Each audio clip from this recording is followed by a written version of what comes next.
Hello बच्चों, कैसे हो सारे। स्वागत है आप लोगों का एजुकेशन पॉइंट ऑनलाइन के अंदर। बच्चों, पिछले लेक्चर में हमने बात करी थी सीपीयू के बारे में, प्रोसेसर के बारे में। तो इस वीडियो में हम आपको बताएंगे हार्डवेयर और सॉफ्टवेयर क्या होता है, जिससे कि आप आगे आने वाले लेक्चर्स के अंदर ऑपरेटिंग सिस्टम और जो हम उसके टाइप्स बताने वाले हैं वो कैसे काम करेंगे, उसके फंक्शंस वगैरह, आपको थोड़ी सी अच्छी अंडरस्टैंडिंग बैठेगी उसकी सॉफ्टवेयर के बारे में। ठीक है, तो बिना किसी देरी के हम आगे बढ़ते हैं। ठीक है, तो सबसे पहले बात करते हैं हार्डवेयर क्या होता है। हार्डवेयर एक फिजिकल कंपोनेंट है। किसका? कंप्यूटर का। फिजिकल कंपोनेंट का मतलब क्या होता है? फिजिकल कंपोनेंट मतलब जो कि हम देख सकते हैं और छू सकते हैं। जैसे भैया, जैसे कंप्यूटर में आप अपना लैपटॉप देखोगे तो आप लैपटॉप की डिस्प्ले स्क्रीन देख सकते हो, उसके ऊपर कीबोर्ड जो होते हैं वो देख सकते हो, जो माउस का टच पैड होता है वो आप देख सकते हो। ये सारे कंपोनेंट के, ये सारे कंप्यूटर के फिजिकल कंपोनेंट हुए। मान लो आप डेस्कटॉप पीसी जो होता है, सीपीयू मॉनिटर ये सब लेके आओ और उसके अंदर मान लो सीपीयू को खोल दिया आपने। सीपीयू को खोल दिया तो वहां से एक पूरा बोर्ड निकलेगा, एक इतना बड़ा बोर्ड निकलेगा जिसके अंदर बहुत सारे बटन्स और कुछ छोटे छोटे सेल और तार बहुत सारे फिट होंगे। उसे मदरबोर्ड कहते हैं। वो भी एक फिजिकल कंपोनेंट है। हाँ, इसका मतलब यही है कि वो एक हार्डवेयर का पार्ट है। ठीक है भैया, ये भी समझ में आ गया हमको। इसका मतलब हार्डवेयर एक फिजिकल कंपोनेंट है और उसको हम छू सकते हैं और देख सकते हैं। बिल्कुल सही कह रहे हो आप। उसके बाद क्या होता है भैया, हार्डवेयर जो होता है, हार्डवेयर जो है वो एक्सटर्नल फैक्टर से अफेक्ट हो सकता है। और एक्सटर्नल फैक्टर से अफेक्ट होने का मतलब क्या है? एक्सटर्नल फैक्टर से अफेक्ट हो सकता है, इसका मतलब उस पर क्लाइमेट का प्रभाव पड़ सकता है। अगर आप अपना लैपटॉप और छत पे रख के छत पे काम कर रहे थे और अपना लैपटॉप आप वहीं भूल के आ गए और मान लो 1 घंटे बाद बारिश हो गई है, तो फिर उसके बाद वो खराब हो सकता है, डेफिनेटली खराब हो सकता है। इसका मतलब ये है कि सीधी बात ये है कि क्लाइमेट या फिर एक्सटर्नल फैक्टर्स का प्रभाव हार्डवेयर के ऊपर पड़ जाता है। और कौन से एक्सटर्नल फैक्टर होते हैं भैया? मान लो मैंने लापरवाही करी और मेरा फोन या लैपटॉप गिर गया और उसकी डिस्प्ले टूट गई या कुछ भी ऐसा हार्डवेयर डैमेज हो गया। तो हार्डवेयर डैमेज का मतलब यही है कि हार्डवेयर जो है वो फिजिकली और जो ह्यूमन जो एरर, मतलब ह्यूमन उसको अपन उसको सही से संभाल नहीं पाते, उस चीज के कारण वो खराब हो सकता है। भैया ये बात भी बिल्कुल क्लियर हो गई है, बहुत अच्छे से लिखा है। यही चीज मैंने यहाँ पे लिखी हुई है। अब भैया एग्जांपल बता दो। जैसे मैंने आपको बताया सीपीयू, माउस, कीबोर्ड, ये तो बहुत नॉर्मल एग्जांपल है। मदरबोर्ड हुआ, ठीक है, रैम हुई, ये भी फिजिकल कंपोनेंट है। और बताओ हार्ड डिस्क ड्राइव जो हुई, ये भी फिजिकल कंपोनेंट है।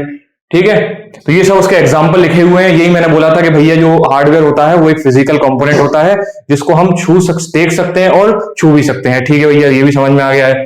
ठीक है, एक्सटर्नल फैक्टर जो है वो अपने हार्डवेयर को अफेक्ट कर सकते हैं। क्या कर सकते हैं? अफेक्ट कर सकते हैं। जैसे कि भैया फिजिकल डैमेज हुआ, और क्या हुआ भैया? क्लाइमेट अटैक्स हो गए। क्लाइमेट के अटैक्स मतलब जैसे पानी से ये मॉइस्चर लग गया, एक गिलास पानी फैल गया उसके ऊपर, ऐसा कुछ। ठीक है, एग्जाम्पल ये लिखे हुए हैं। एग्जाम्पल में आपको 2-3 और ऐड करवा देता हूं इसके अंदर, मिट जा भाई।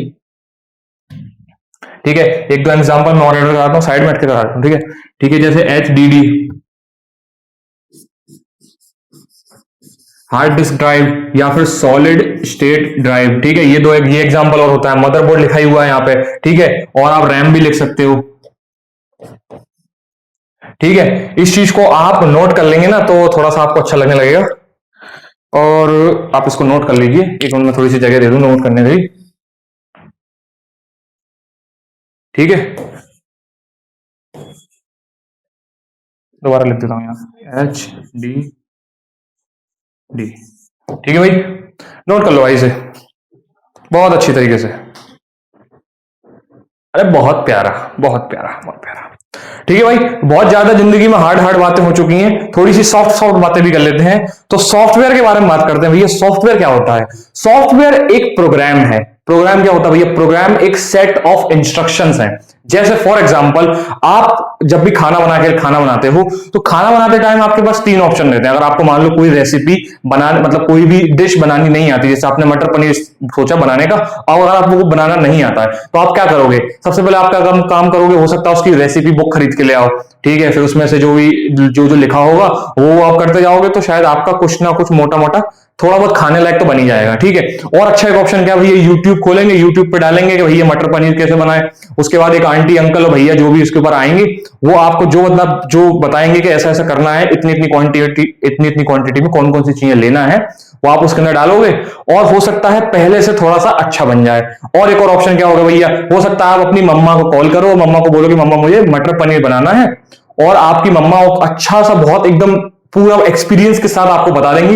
हो सकता है इस बार माइंड ब्लोइंग मटर पनीर आप बना पाओ। ठीक है, तो ये जो तीनों रिसोर्सेज हैं जहां से आप मटर पनीर बनाने की शिक्षा मतलब जो ट्यूटोरियल है वो देख सकते हो, वहां पर क्या किया गया, वहां पर आपको मटर पनीर बनाने के कुछ स्टेप्स बताए गए।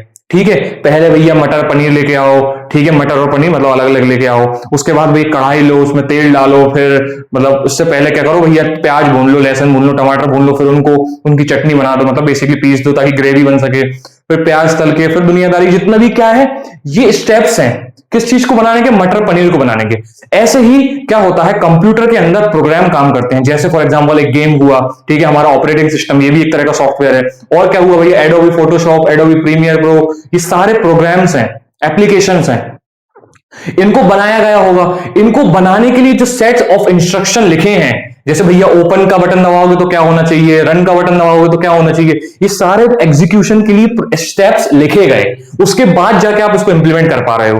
ठीक है, तो यही होता है सॉफ्टवेयर। सॉफ्टवेयर एक सेट ऑफ इंस्ट्रक्शन होता है जो कि एक पर्टिकुलर टास्क को परफॉर्म कराने के लिए या फिर भैया क्या अपना जो कंप्यूटर है उसको चलाने के लिए काम में लाते हैं भैया अपन। ठीक है भैया, ये भी समझ में आ गया। यही पहला पॉइंट का सिद्धांत था पूरा, it's refer to a set of instruction, जो कि भैया बनाया जाता है भैया या तो कंप्यूटर को ऑपरेट कराने के लिए या फिर कोई स्पेसिफिक टास्क को परफॉर्म कराने के लिए। जैसे कैलकुलेशन हुआ, उसके लिए अपन कैलकुलेटर नाम का सॉफ्टवेयर बनाते हैं। ठीक है, वीडियो एडिटिंग के लिए प्रीमियर प्रो, फोटोशॉप, ये सब फोटो एडिट करने के लिए फोटोशॉप, ये सारे अपन यूज करते हैं। और बताओ भैया और क्या क्या होता है, गाना सुनने के लिए वीएलसी मीडिया प्लेयर का या फिर डिफॉल्ट मीडिया प्लेयर का हम यूज कर सकते हैं। पीडीएफ देखने के लिए डब्ल्यूपीएस, एडोबी का जो पीडीएफ रीडर होता है उसका यूज करते हैं। ये सारे एप्लीकेशन है पर्टिकुलर टास्क को परफॉर्म करने के लिए। ठीक है भैया, और क्या होता है, सॉफ्टवेयर एक फिजिकल कंपोनेंट नहीं है, जैसे हार्डवेयर होता था ऐसे ही सॉफ्टवेयर कोई फिजिकल कंपोनेंट नहीं है भैया। तो मतलब इसका मतलब क्या हुआ, सॉफ्टवेयर को हम देख नहीं सकते, सॉफ्टवेयर को आप देख नहीं सकते, उसका इंप्लीमेंटेशन बेसिकली जो सेट ऑफ इंस्ट्रक्शन है उनको आप देख नहीं सकते हो, उनको आप यूज कर सकते हो।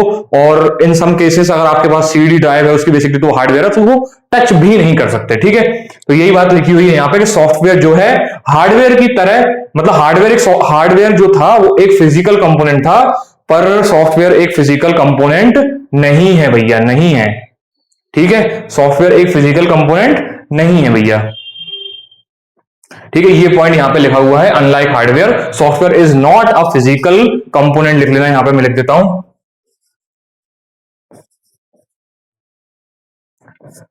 ठीक है भैया, we can not touch it. ठीक है, टच और सी भी लिख सकते हो आप, यहां पे देख भी कर सकते हो उसे, उसका इंप्लीमेंटेशन थोड़ा देख सकते हो। ठीक है भैया, ठीक है भैया, ये भी समझ में आ गया। और ये सॉफ्टवेयर को बनाया क्यों गया, सॉफ्टवेयर को बनाया गया हार्डवेयर से काम लेने के लिए। हार्डवेयर से काम लेने के लिए का मतलब क्या है, मान लो आपके पास हार्डवेयर जैसे सीपीयू हुआ, सीपीयू बिना ऑपरेटिंग सिस्टम के लिए कुछ नहीं कर सकता।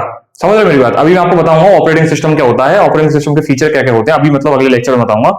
पर एक बात मान के चलो, ऑपरेटिंग सिस्टम एक सॉफ्टवेयर है और बिना ऑपरेटिंग सिस्टम के लिए सीपीयू कुछ भी नहीं कर सकता।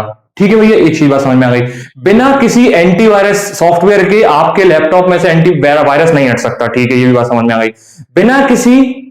बिना किसी कैलकुलेटर के आप फास्ट कैलकुलेशन रिपीटेडली नहीं कर सकते हो अगर आपकी मैथ्स अच्छी है। पर अगर मैं बोलूं 1,00,000 बार कैलकुलेशन करना और वो भी इफेक्टिवली हर बार सही करना, एक ह्यूमन के लिए टेक्निकली पॉसिबल नहीं है।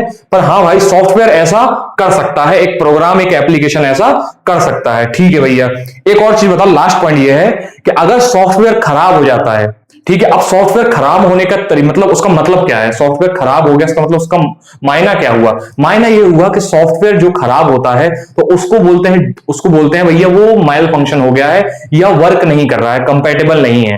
तो उस केस में हम क्या करते हैं भैया, उस केस में हम सॉफ्टवेयर को डीबग करते हैं। डीबग का मतलब भैया कुछ अननेसेसरी कोड को हटाना, ठीक है, अननेसेसरी डेटा को हटाना, कुछ जरूरी चीजों को इंक्लूड करना, एरर को फिक्स करना, इसे कहते हैं डीबग करना। ठीक है भैया, लाइन ऑफ कोड को अच्छे से ड्राई रन करके या अदर सॉफ्टवेयर का यूज कर, बेसिकली कुछ ऐसे सॉफ्टवेयर होते हैं जो पर्टिकुलर कोड को डीबग करने के लिए काम आते हैं, उनको उनसे एरर रिजॉल्व करते हैं। ठीक है, तो इन सब का यूज करके हम बेसिकली एरर को हटाते हैं ताकि हमारा जो सॉफ्टवेयर है वो अच्छे से रन हो पाए। या फिर एक और अच्छा तरीका भैया, एक काम करो, पूरा का पूरा सॉफ्टवेयर दोबारा से बनाओ या दोबारा से इंस्टॉल करो, तो उसे रीइंस्टॉल और रिक्रिएशन कहा जाता है। ठीक है, यही कुछ पॉइंट्स हैं जो लास्ट पॉइंट मैंने बोला ये लिखा हुआ है। इस पूरे स्लाइड में जो भी दिक्कत आपको होती है तो उसमें पता है आपको क्या करना है, कमेंट बॉक्स में कमेंट छोड़ना है कि भैया इस स्लाइड में और उस टॉपिक में मुझे दिक्कत थी, आप मुझे समझा दो। वरना मैं आप इस वीडियो के लास्ट में, हर वीडियो के लास्ट में अपना इंस्टाग्राम हैंडल देता हूं, वहां आप मुझे पर्सनली आके भी चीज पूछ सकते हो भैया। बहुत भैया लिखने के लिए हमको थोड़े से ना ये बाधाओं को दूर कर दीजिए ताकि हम बहुत अच्छे से लिख पाए, और ये जो जरूरी 2 चीजें थी वो भी वहां आप लिख लीजिए। यहां पर लिख लो सी, और यहां पर कहीं कंपोनेंट लिखना था, यहां पर लिख लो कंपोनेंट। ठीक है भैया, ये 2 चीजें लिख लोगे आप तो आपको थोड़ा सा अच्छा लगने लगेगा। ठीक है भाई, बहुत प्यारा, बहुत बढ़िया। ठीक है, अब भाई सॉफ्टवेयर के 2 टाइप्स होते हैं भैया, बड़ी मुश्किल से सॉफ्टवेयर समझ में आया था, अब आप टाइप भी लेके आ गए। ठीक है भैया, जब तक मैं हूं आपको समझने में कोई दिक्कत नहीं आएगी। ठीक है, थोड़ा सा सीरियस टोन में मैं बात इसलिए कर रहा हूं क्योंकि थक गया बहुत यार मैच। ठीक है, तो मजाक मस्ती में करता हूं, ऐसा नहीं है। ठीक है, धीरे धीरे मेरे साथ पढ़ते रहो, समझने में आपको दिक्कत नहीं आएगी। ठीक है, सॉफ्टवेयर के 2 टाइप्स होते हैं भैया, सॉफ्टवेयर के 2 टाइप्स होते हैं भैया। कौन कौन से 2 टाइप्स होते हैं वो मैं अच्छे से समझाने वाला हूं। पहला टाइप होता है सिस्टम सॉफ्टवेयर। सिस्टम सॉफ्टवेयर क्या होता है, और दूसरा टाइप होता है एप्लीकेशन सॉफ्टवेयर। ये दोनों चीजें क्या होती है, आगे आइए पढ़ते हैं। सबसे पहले बात करते हैं भैया सिस्टम सॉफ्टवेयर क्या होता है। सिस्टम सॉफ्टवेयर क्या करता है, कंट्रोल करता है और ऑपरेट करता है डायरेक्टली हार्डवेयर को। किसको, हार्डवेयर को। जैसे फॉर एग्जांपल मैंने वही चीज बताई थी, जैसे सिस्टम सॉफ्टवेयर का एक एग्जांपल दे देता हूं। एक एग्जांपल सिस्टम सॉफ्टवेयर का एक ऑपरेटिंग सिस्टम है। ठीक है, ये इसका एग्जांपल है, इसके रेफरेंस में मैं आपको बता देता हूं। सिस्टम सॉफ्टवेयर क्या होता है, आपका हार्डवेयर है। हार्डवेयर क्या हुआ भैया, सीपीयू हुआ। हार्डवेयर क्या हुआ भैया, मेमोरी हुई। सीपीयू और मेमोरी को यूज आप तब तक नहीं कर सकते जब तक आपके कंप्यूटर के अंदर, आपके लैपटॉप के अंदर एक ऑपरेटिंग सिस्टम इंस्टॉल नहीं होगा, या फिर एक ऑपरेटिंग सिस्टम रन नहीं कर रहा होगा। तो ना तो सीपीयू को ना ही मेमोरी को आप बहुत अच्छे से इफेक्टिवली यूज नहीं कर सकते। ये बात बिल्कुल क्लियर है। तो इसका मतलब ये हुआ कि जो सिस्टम सॉफ्टवेयर होता है वो हार्डवेयर को ऑपरेट करने के लिए और कंट्रोल करने के लिए यूज किया जाता है। ठीक है भैया, ये चीज हमको समझ में आ चुकी है। यही यहां पॉइंट लिखा हुआ है सॉरी, ऑपरेट और कंट्रोल करने के लिए किसको, हार्डवेयर को। ठीक है भैया, ये चीज भी समझ में आ गई।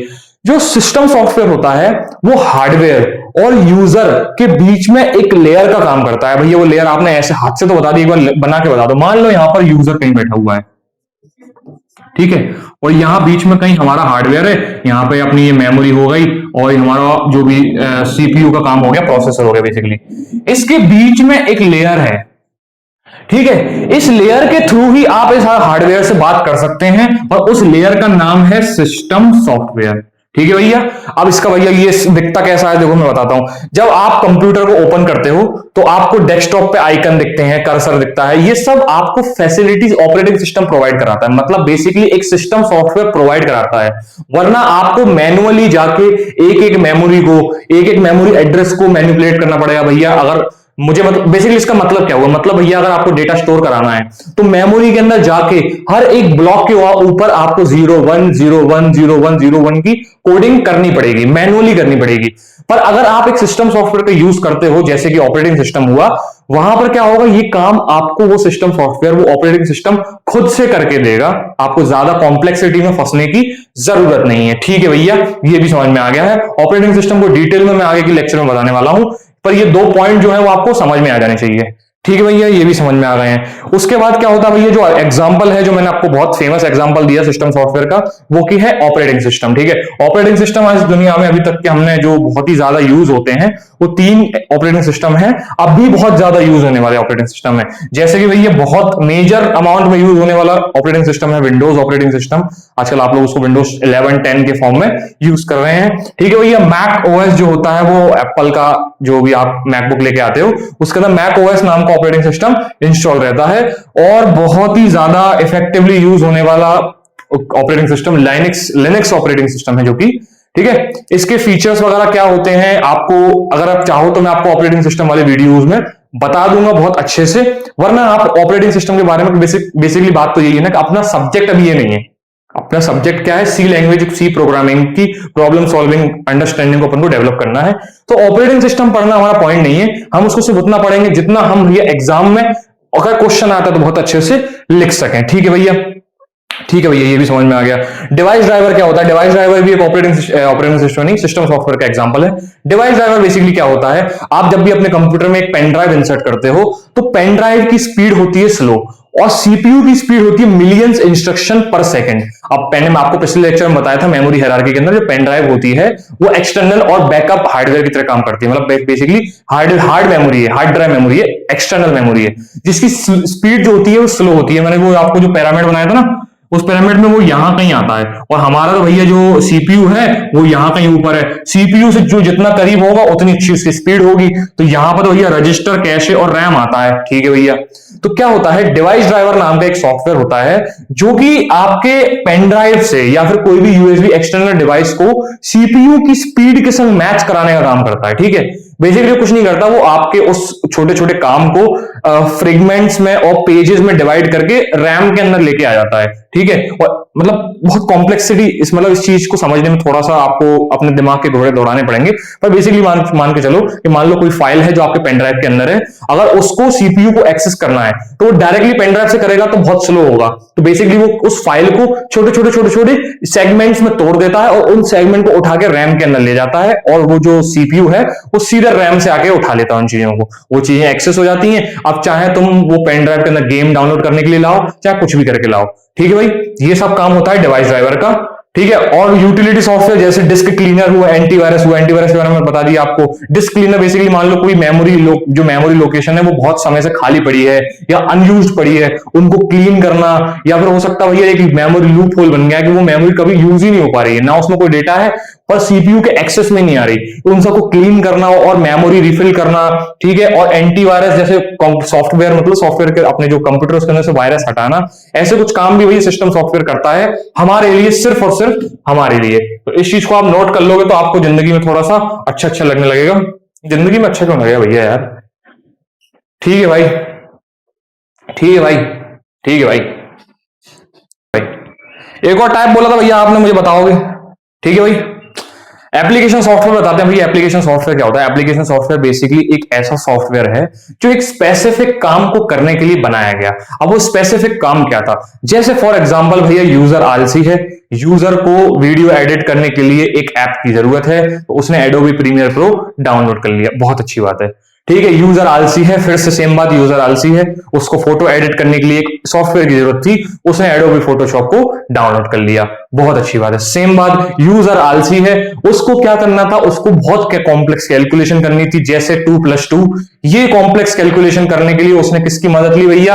2 की टेबल याद करने के लिए उसने किसकी मदद ली भैया? कैलकुलेटर की मदद ली।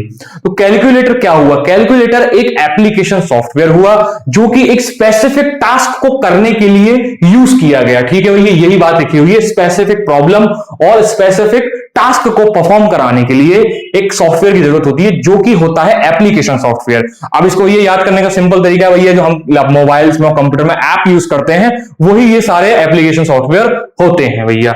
ये भी चीज हमको बहुत अच्छे से समझ में आ गई है। अब एक चीज मैंने आपको बताई थी, वो जब मैंने यूजर और हार्डवेयर के बीच में एक लेयर का काम बताया था ना, उस लेयर के टॉप पे जैसे मैंने दोबारा बताता हूं, यूजर जो है, ठीक है, और हार्डवेयर जो है हमारा यहां पे, उसके बीच में एक लेयर थी जिसका नाम था सिस्टम सॉफ्टवेयर, ठीक है।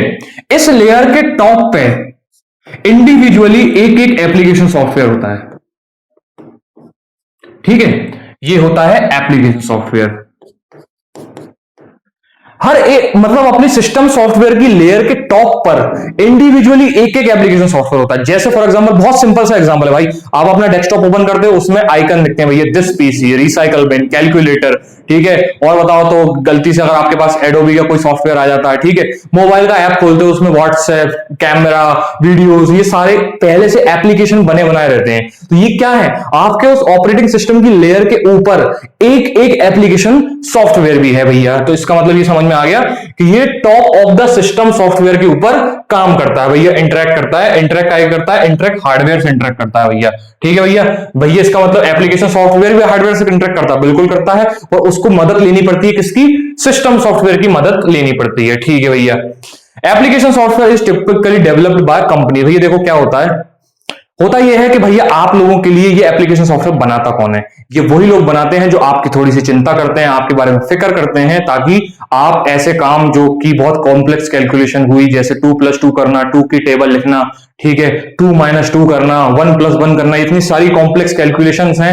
इन कॉम्प्लेक्स कैलकुलेशन को करने के लिए आपको कैलकुलेटर जैसे सॉफ्टवेयर की जरूरत पड़ी, और ये बनाया किसने? ये कुछ ऐसी कंपनी ने जो आपके बारे में चिंता करती हैं। थोड़ा सा और अच्छा एग्जांपल दो, जैसे माइक्रोसॉफ्ट वर्ड हुआ, ये आप लोगों के लिए माइक्रोसॉफ्ट वालों ने बनाया है। ठीक है भैया, अगर आप एक ऑपरेटिंग सिस्टम को अच्छे से यूज कर पा रहे हो तो इसकी बदौलत है भैया माइक्रोसॉफ्ट, जिसने विंडोज को बनाया है। ठीक है भैया, ये भी समझ में आ गया। अब एग्जांपल दे दोगे थोड़ा सा और अच्छा लगेगा। ये यूजर मीट कंपनीज वही लिखा हुआ है यहाँ पे, जो आपकी नीड्स को समझती हैं, वो कंपनीज क्या करती हैं? डेवलप करती हैं एप्लीकेशन सॉफ्टवेयर को। ठीक है भैया, माइक्रोसॉफ्ट वर्ड मतलब जो अपना वर्ड सॉफ्टवेयर हुआ, पावर पॉइंट हुआ और एक्सेल हुआ, ये सारे एप्लीकेशन सॉफ्टवेयर के पार्ट हैं जो हम अपने कंप्यूटर में यूज करते हैं। ठीक है, ब्राउजर हुआ भैया, ओपेरा हुआ, ठीक है, ब्रेव हुआ, क्रोम हुआ, ये सारे ब्राउजर्स हैं, ये भी एक एप्लीकेशन सॉफ्टवेयर। भैया मीडिया प्लेयर जैसे वीएलसी मीडिया प्लेयर हुआ, डेटाबेस मैनेजमेंट सिस्टम माइस्क्ल और ये सारे ऑरेकल के, ये सारे क्या होते हैं? ये एक एप्लीकेशन सॉफ्टवेयर है। डेटाबेस मैनेजमेंट सिस्टम एक एप्लीकेशन सॉफ्टवेयर है। और बताओ मोबाइल के ऐप में कैमरा, कैलकुलेटर, ये सारे भी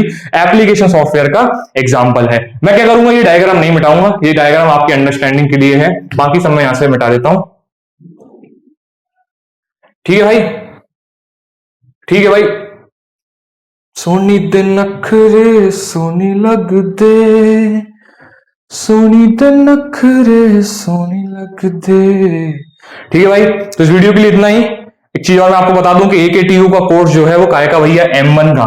अपने M1 का AKTU का कोर्स जो है वो सिर्फ और सिर्फ 499 रुपए में मिल रहा है। ठीक है भैया, और इस ऐप, ये कहां मिलेगा भैया? एजुकेशन पॉइंट ऑनलाइन के ऐप पे मिलेगा। और इस ऐप, ये ऐप कहां से मिलेगा भैया? ये ऐप इस वीडियो के लिंक में डिस्क्रिप्शन में भैया मिल जाएगा आपको। ठीक है भैया, ये भी चीज समझ में आ गई। आपने बोला तो ये जब भी कोई डाउट हो, कोई भी गिला शिकवा हो, तो आप मुझसे कैसे कांटेक्ट कर सकते हो? देखो, एक तो चीज हुई भैया कमेंट बॉक्स,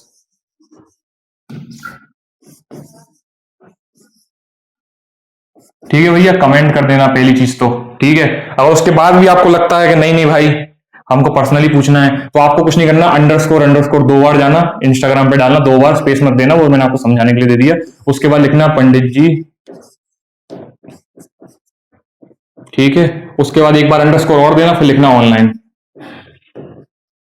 ठीक है, ये चीज आप जाके इंस्टाग्राम पे लिख दोगे तो आप पहुंचोगे मेरी इंस्टाग्राम प्रोफाइल पे, वहां पर आपको फॉलो का बटन दिख जाएगा। आपको अगर दिल से इच्छा हो तो फॉलो कर लेना, तो अगर नहीं हो तो सीधे सीधे मैसेज कर देना, तब भी कोई दिक्कत नहीं है।